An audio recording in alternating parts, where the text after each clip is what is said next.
Out के observe कर पाएगा। अब ये पर्टिकुलर फेज जहाँ पर आदित्य L1 अगले 5 सालों तक स्टैटिक रहेगा काफी ज्यादा चैलेंजिंग होने वाला है, क्योंकि यहाँ पर अनलाइक चंद्रयान 3 हम लैंड नहीं करेंगे। And now at first glance में भी आपको लगे किसी भी चीज को स्टैटिक रखना लैंड कराने से तो आसानी होगा, बट प्रैक्टिकली इसे स्पेस में अचीव करना बहुत ही मुश्किल है, क्योंकि इस केस में don't at all forget picture में आते हैं दो ऐसे मैसिव ऑब्जेक्ट्स जो कॉन्स्टेंटली ग्रेविटी की वजह से उसे अपनी तरफ खींचने की कोशिश कर रहे हैं, अर्थ एंड सन। इससे चीजें और कॉम्प्लिकेट हो जाती है और इन्हीं कॉम्प्लिकेशंस के चलते इस मिशन में 3 मेजर प्रॉब्लम्स आ सकती है, जिससे इसके फेलियर के चांसेस बढ़ जाएंगे। पहला तो अगर ये L1 पॉइंट पृथ्वी के ज्यादा करीब हुआ तो ऑब्जर्वेटरी पृथ्वी के ही चक्कर लगाने लगेगी लाइक नॉर्मल सैटेलाइट, जो कि इस केस में हमारा एजेंडा बिल्कुल नहीं है। दूसरा, अगर ये पॉइंट सन और अर्थ दोनों की भी ग्रेविटेशनल इन्फ्लुएंस से बाहर हुआ तो वो स्पेस में गायब हो जाएगा। और तीसरा, सपोज ये पॉइंट सन से ज्यादा करीब हुआ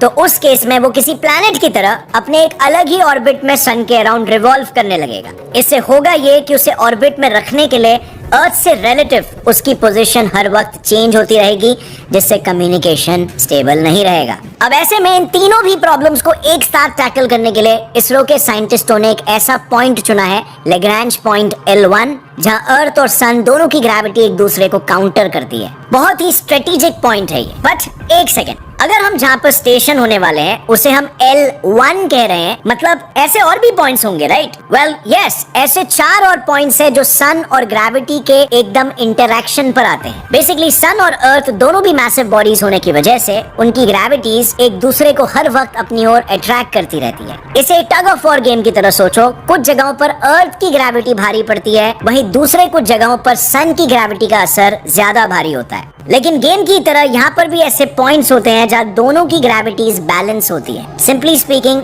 उस पॉइंट पर होने वाला ऑब्जेक्ट बिना कोई एक्सटर्नल फोर्स अप्लाई किए बिल्कुल स्टैटिक रहेगा। इन्हीं पॉइंट्स को लैग्रैंज पॉइंट्स कहते हैं और अर्थ सन के केस में ऐसे टोटल 5 पॉइंट्स एग्जिस्ट करते हैं। अब इन पांचों में से L1 चुनने के पीछे भी कई सारे रीजंस हैं, क्योंकि अगर आप यहाँ पर देखोगे तो ये L2 पॉइंट सन के ऑपोजिट साइड है, जिससे वहां से सन को ऑब्जर्व करना नामुमकिन होगा। और अगर हम L3 की बात करें तो ये पृथ्वी से काफी ज्यादा दूर है, सो ऐसी सिचुएशन में वहां पर कम्युनिकेशन एस्टैब्लिश करना बहुत डिफिकल्ट होगा। और बचे हुए L4 और L5 की केस में इन्हें रूल आउट करने की वजह आयरॉनिकली इनकी एक्स्ट्रा स्टेबिलिटी है। एक्चुअली ये दोनों भी पॉइंट सन और अर्थ से इक्वल डिस्टेंस पर सिचुएटेड है और इसीलिए ये नेचुरली सबसे ज्यादा स्टेबल पॉइंट्स हैं। लेकिन इनकी स्टेबिलिटी की वजह से यहाँ पर नेचुरली कुछ एस्ट्रॉइड्स प्रेजेंट होते हैं जिन्हें हम अर्थ ट्रोजन्स कहते हैं। ये ट्रोजन्स रॉकेट से टकराकर उसे डैमेज कर सकते हैं और इसीलिए इन सभी रीजंस के चलते L2, L3, L4 और L5 को रूल आउट करके इसरो ने L1 पॉइंट को अपना टारगेट स्पॉट बनाया।